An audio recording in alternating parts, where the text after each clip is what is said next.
Halo, bertemu lagi dengan saya, Rahmah Nurlaili Lubis. Jika pada podcast sebelumnya kita membahas tentang penerapan core value berorientasi pelayanan, maka di podcast ketiga saya kali ini, kita akan melanjutkan dan membahas tentang penerapan core value harmonis. Sebelum kita membahas tentang penerapan core value harmonis, kita harus paham dulu apa itu harmonis. Harmonis adalah kerjasama antara berbagai faktor dengan sedemikian rupa sehingga faktor-faktor tersebut dapat menghasilkan suatu kesatuan yang luhur. Indonesia memiliki berbagai macam keanekaragaman bangsa dan budaya. Indonesia juga dikenal karena memiliki kekayaan sumber daya alam dan kekayaan hayati.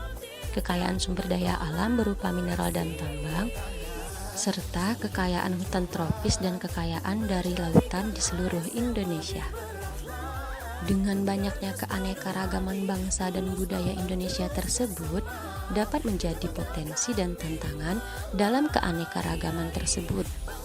Konflik antar suku, antar agama, antar ras, dan antar golongan memiliki potensi untuk memecah belah persatuan bangsa. Konflik ini berdampak terhadap suasana bekerja. Suasana harmonis dalam lingkungan bekerja sangat penting karena akan membuat kita secara individu tenang, menciptakan kondisi yang memungkinkan untuk saling berkolaborasi dan bekerja sama, serta meningkatkan produktivitas bekerja dan kualitas layanan kepada masyarakat. Panduan perilaku harmonis ada 3. Yang pertama, menghargai setiap orang apapun latar belakangnya. Contohnya, saya sebagai perawat harus menghargai setiap orang dengan apapun latar belakangnya. Pasien dengan latar belakang yang berbeda, baik agama, budaya, pendidikan, atau status sosial, tidak membuat kita untuk membedakan pelayanan yang kita berikan. Yang kedua, suka menolong orang lain. Pada dasarnya, kita merupakan makhluk sosial yang tidak bisa berdiri sendiri. Oleh karena itu, kita selalu membutuhkan bantuan orang lain. Ketika keluarga, tetangga, rekan kerja, maupun masyarakat membutuhkan pertolongan kita dapat membantu sekuat dan semampu kita.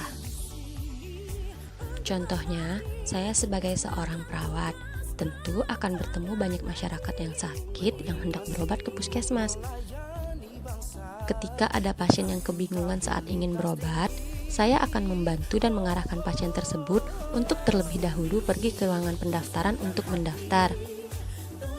Dan ketika saya bertemu dengan pasien yang susah untuk berjalan ke ruang pemeriksaan umum, saya akan membantu dan menuntun pasien tersebut agar dapat sampai ke ruang pemeriksaan.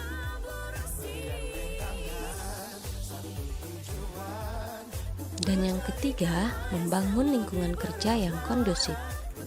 Menciptakan lingkungan kerja yang kondusif bisa dibilang gampang-gampang susah karena tidak hanya melibatkan sarana kerja yang memadai, namun juga melibatkan faktor manusia.